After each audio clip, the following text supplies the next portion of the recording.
A lot of times on this podcast, I talk to celebrities all the time. You know what I mean? I talk to actors, I talk to writers, I talk to comedians, I talk to everyone. But rarely do I get the opportunity to talk to a bona fide movie star. We're talking that actor that sort of goes above just being an actor and they're quite literally a movie star. The type of talent that when you're in their presence, you immediately go, "Oh, I know why you're a movie star."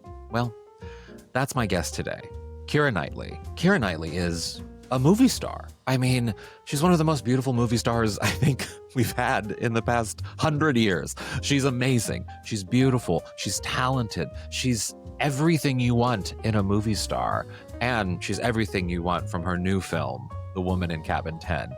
This thriller I found myself standing in front of the television, gripped. I was gripped by it. She plays a journalist who she's dealing with some trauma from a past story, and she has an assignment to go on this yacht with this super yacht with this billionaire, and then something mysterious happens. A potential murder happens on the yacht, and no one believes her. No one believes her when she tells everyone, and it creates this really dynamic thriller. And Keira is good at the thriller, and you can tell that she had a lot of fun making this. And we talked about that. We talked about what the production was like.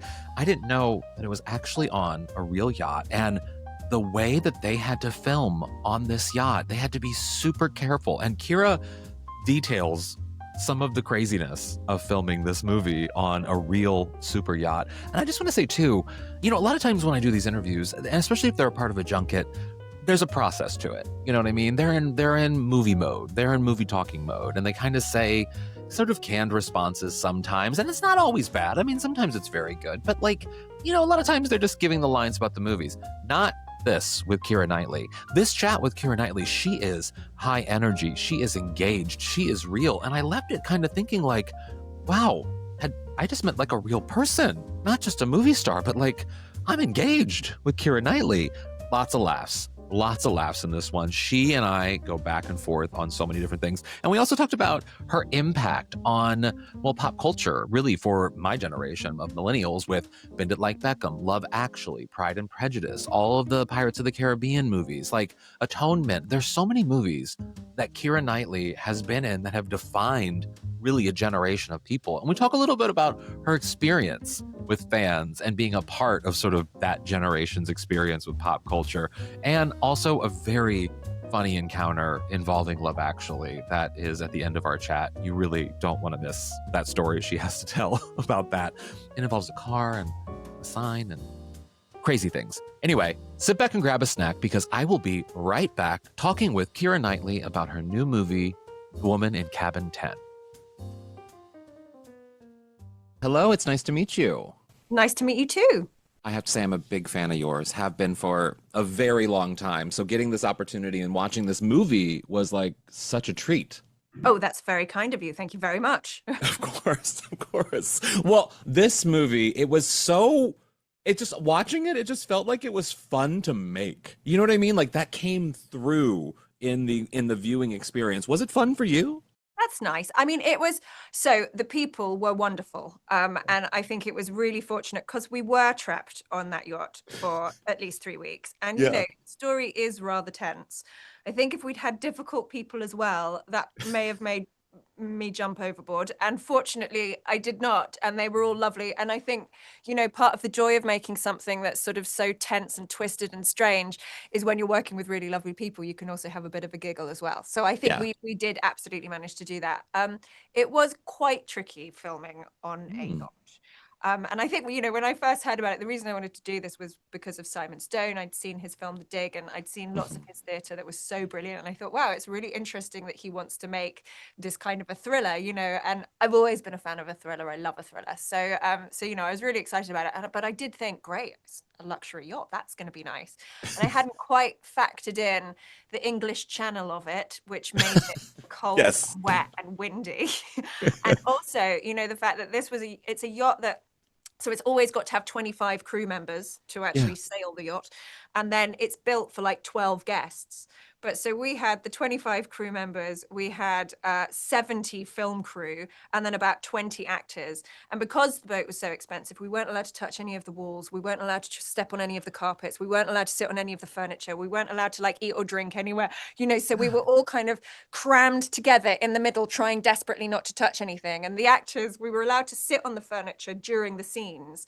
But as soon as they said cut, you'd have a crew member from the boat coming up going, sorry, could you get off that? Could you get off that? And you knew that you were worth so much less money than the chair that you just had to kind of, you know, I mean, I had sort of PTSD over this. There was this one grey carpet that just looked like a grey carpet, but if you stood on it, you'd immediately be told to get off the grey carpet, and somebody would run along fluffing up this unbelievably expensive grey carpet. So, you know, I think as a place to make a film, it presented challenges that I'm sure it would be lovely to have a holiday on. I mean, there's a moment at the beginning of the movie where your character is getting on the boat and you're sort of surprised you have to take off your shoes. That's me at every single party whenever I'm told to take off my shoes. I am Sarah. I'm Carrie Bradshaw in that Sex and the City episode where she lost her shoes at the party because that would make me furious. But I feel like now, knowing that you shot, I mean, knowing that that's how the that's how the shoot went, I feel like your character was kind of, you were your character during the entire film because you have to be so careful on this yacht. We definitely were not allowed to wear shoes anywhere. And if your character wore shoes, then they had to make sure that they were shoes that had never touched any other surface apart from the yacht's surface. So, I mean, it really was very, there's a moment in the film where I'm being chased. People are trying to kill me and I'm being chased and I throw myself down this this stairway and everyone came running up to me going, but don't touch the walls. Don't touch the walls. I was like, but somebody's trying to kill me. Surely I'm allowed to touch the walls. Yeah, I mean, it was challenging, but I think the reason that we're on it, you know, it looks extraordinary. And I think what I really loved about it was that you get this object that is sort of this symbol of power and aspiration. And you turn it into this claustrophobic nightmare, you know, so it switches from it turns into a prison.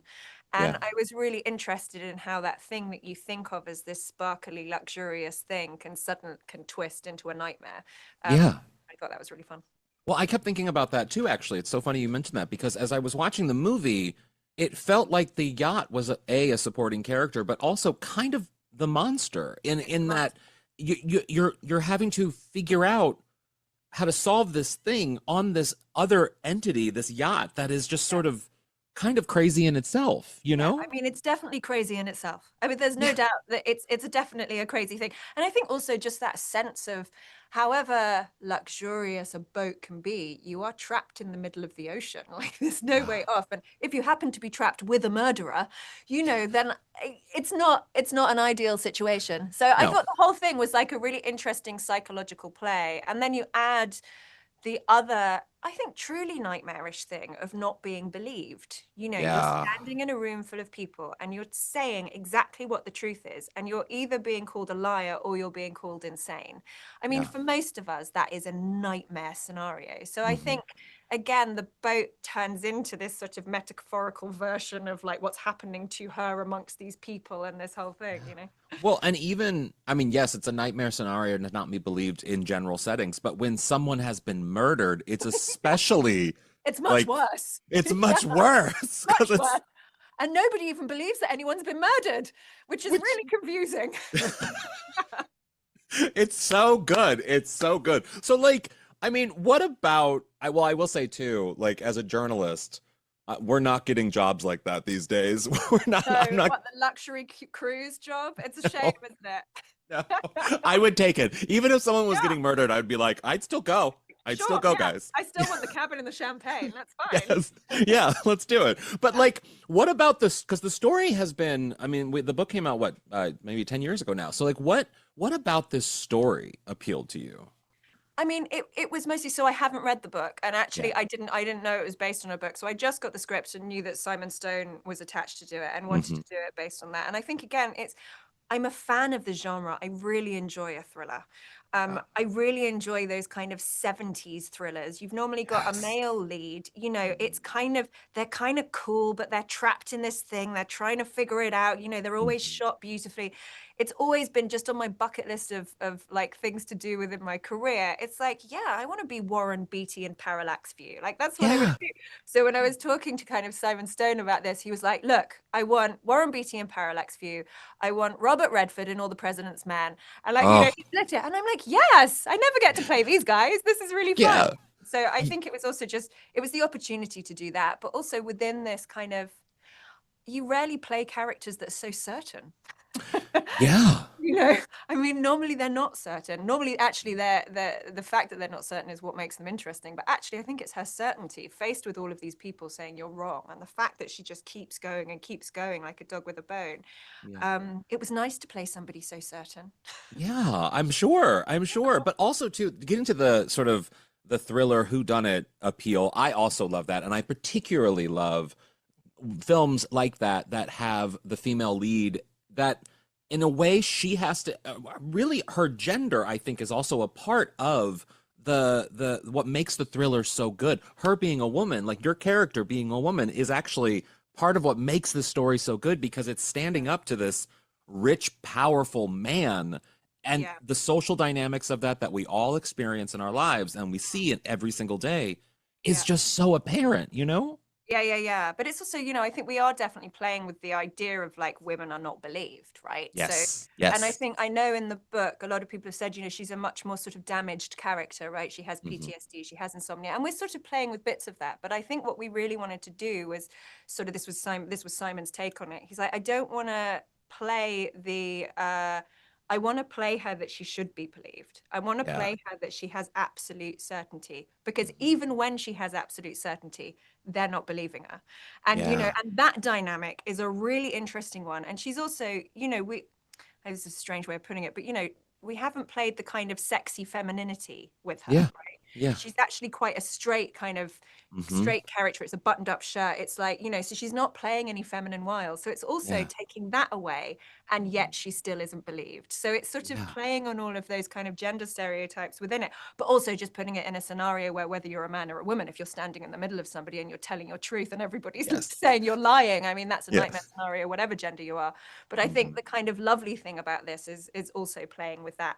The fact that she's a woman in the center of it does make it kind of slightly stranger and more awkward within the whole thing. Yeah. I mean, when she brought only one piece of luggage onto this thing, I mean that I can't relate to that. But I was like, this character is interesting. I don't know Yeah. who this character is, but she's Oh, you different. see, I'd be a one piece of luggage person. I I'm can't do it. 100%. Oh, can you not? I Oh, I can't. thought the joy No. of only bringing one piece of luggage. Oh my God. I just went to visit my boyfriend's family in San Francisco for like 2 days and I had to bring more. I Had had so everything. much stuff. Yeah. But isn't I it so can't. annoying when you have to check it in and then you have to wait for the whole See, thing and then you got to it think, makes me oh, feel luxurious when I do. It's a okay, you thing. know what? You do I you. 'Cause if you I feel luxurious, that's fine. That's exactly, yeah. exactly. Well, so but like in watching the movie, one of the things, speaking of the thriller part of it and the female thriller part of it, is like I love a good Jodie Foster Panic Room. You know, those type of Wow. movies that just, and this film gives you that sort of, I mean, the reveal, I don't want to say anything, but the reveal in this,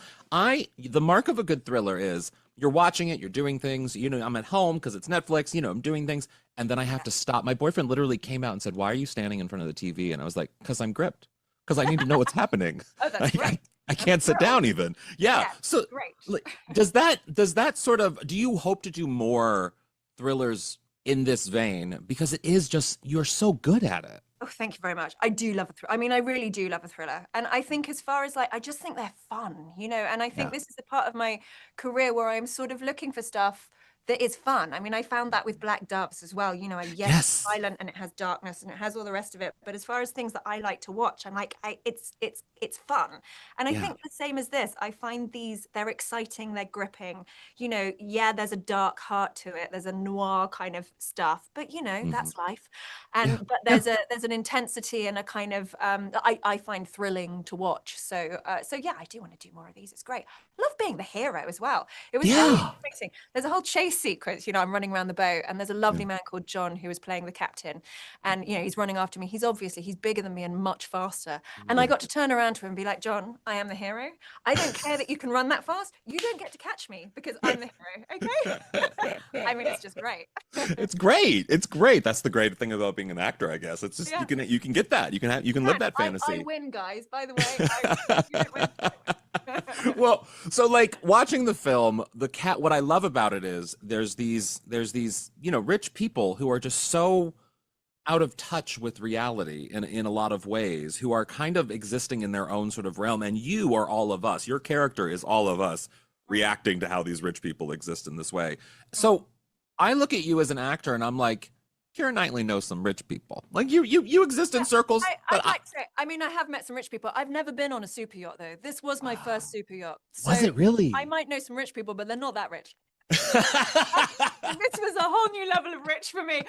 This was, so yeah, yes and no, not that this rich. Well, but do you encounter people like these characters? I mean, because to me, I think I don't encounter people like this in my everyday life, but the characters in this film, I feel like, are people that we see of as these super rich people who are out of touch with the regular person. Yeah, I mean, I think that's the case. I think if you're living in these lives, these are floating castles. Yeah. If you're living in this kind of thing and you've got the security guards around you, and I don't think you're existing in the same world that most other people are existing, and I'm very aware I'm saying that as a very successful actress. So I'm aware I don't exist in but this is a whole other level of that. And so I think it is, you are looking at it going, power corrupts and absolute power corrupts, absolutely. And I don't know that as much as you start this going, this is an aspirational object. Don't we all want to be on a super yacht? I think it is very much saying, you can't touch the walls. You can't touch the wall. And honestly, who wants a carpet you have to hire somebody to fluff up? That's ridiculous. Thank you. That is ridiculous. That is ridiculous. Yes, Keira, that is. Well, I also need to ask about Guy Pearce, because Guy Pearce plays evil so well in a way that is unsettling. So what was it like? I mean, what was it like working with this cast in general, but particularly Guy Pearce being evil? I mean, it was great. Guy Pearce does do evil very well, and he does it. It's so nice to work with him being evil because he's such a nice man. But he's a wonderful actor. So I think that it was, and all of the actors, we had such a great cast in this, and it was lovely to be amongst a proper sort of a proper team, where you could kind of trust everybody, and we could have a laugh, but also kind of go into these very dark places. But I think Guy is a wonderful actor. He's a very handsome man. So the fact that he's charismatic, and I think that brings, when he's being evil, it brings a sort of certain level to it, which is really interesting. Yeah, it really does. I mean, because when there's that twist that literally got me, that I literally had, what I love about this movie is that I literally did the, like, I didn't, and it came so quick. Don't want to say anything, but that existing in that, and then having that character and your character sort of react to all of these things, it is, do you ever feel like you were just on panic mode for like the entire shoot? Yeah, I mean, yes, most shoots feel like that anyway. You're always up against it. You're always slightly panicking that you're not going to make the day, but I think with this, because of the way that Simon works, he's very quick. So he's very go, go, go, go, go, go, go. I think with all of the panicky stuff, you actually can't hold that energy for that long. So it was very much like get in and boom, the shock has to kind of happen, quite quickly. So it didn't come home with me. I was like, oh, this is horrible, but it's okay. Now I can turn around and chat to somebody. It's all right. It's not real. But did you go home and were like, I got to jump off the side of a boat today. Let's have dinner. Like that's... Yeah, I didn't, because that was my stunt double. But I was like, wow, Jess is jumping off the side of a boat today. Let's have dinner. I love that. Well, so I can't spend any time with you without acknowledging, I mean, like you were saying, you said you acknowledged you are a very successful actress. You do exist in different circles, but yet for you and for us as fans of yours, you've always been very relatable from the beginning. And particularly, I think, for my generation, a millennial generation, you have quite literally, your films, your work has been a part of our growing up experience, our adult experience, from Beckham to Love Actually, of course, to all the Pirates films and Atonement and Pride and Prejudice. I mean, there's quite literally so many nuggets that have defined my young adolescence into my adulthood. So like, how does it feel to be such a part of our pop culture social conversation? You know, it's funny because you make work and you hope that people enjoy it and you hope it exists in the world. But my only relationship with my work is when I'm making it, right? When it goes out into the world, it kind of has nothing to do with me anymore. I mean, I don't watch them again. You know, all of the films that you've mentioned, I watched them once when we first made them, which is now like, you know, with those ones about 20 years ago. Some of my films I don't watch at all because the experience is the experience, and that's what I have the relationship with. But I don't have a relationship with it as it goes on. Now, what's amazing is that other people do, right? I mean, you take Love Actually, and I literally saw it once. I think I was 18 when it came out, and I saw it once at the premiere, and I've never seen it again. Wow. And yet, you know, it's this thing that has become this thing for so many people. And how amazing, right? It's an amazing thing that it has a life and it means something to people. And I think that's what you make work for, right? You hope that it exists for other people in a world outside yours.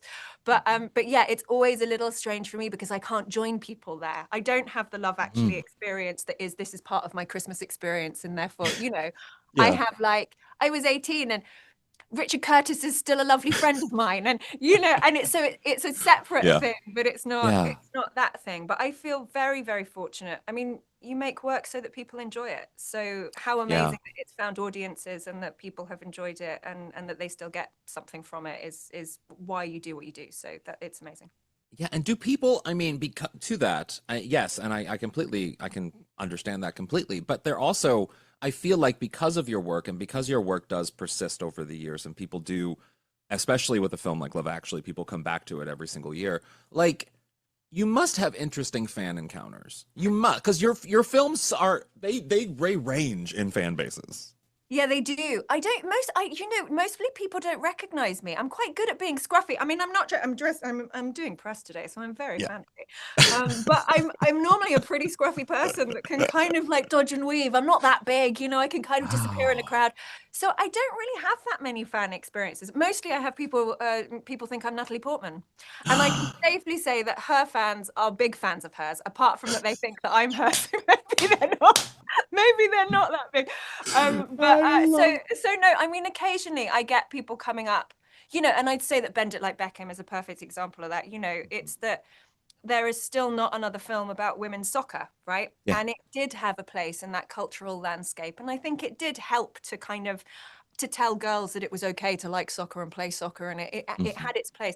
So I think that one still for young girls is one where people will be like, I love that, or you were in that film, you know, and I play football or whatever, and that's totally lovely. Like, that's amazing. Wow. That's amazing. I'm just imagining people coming up to you with cardboard stuff and saying things on sign. Like I literally. It only happened once. It happened once. Really?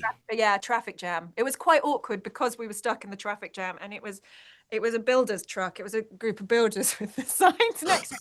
And I was sitting in my mum's car. She was driving. And at the point, she had a really nasty car. It was like this funny little yellow bubble thing. I was not a fan of the car. And there I was stuck in traffic sitting next to her with these builders next to me. I was like, wow, this is a movie star car. This is not a movie star moment.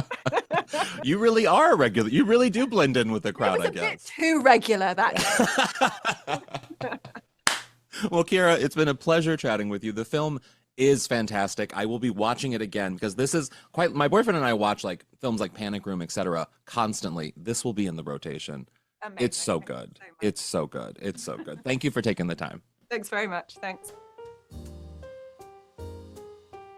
I told you that Keira Knightley is like the real deal. I mean, not only is she a movie star, because yes, she's a movie star, but also I just kind of feel like I got to know her a little bit, right? You did too, in watching it or listening to it. I mean, totally. Keira Knightley is the best. You should go watch The Woman in Cabin 10 on Netflix right now. It's streaming right now. It's a fantastic film. I guarantee you will be gripped as much as I was gripped. It was such a good movie. And thanks so much for checking out today's episode of The Parting Shot. I really do appreciate it. You can follow me at @AllenScott on everything. Go to newsweek.com for so much more. You can also, of course, leave a little rating and review, or like and subscribe and comment and do all the things on this episode of the podcast. That really does help me out, and I appreciate it. And in the meantime, watch something fun today and have a good one.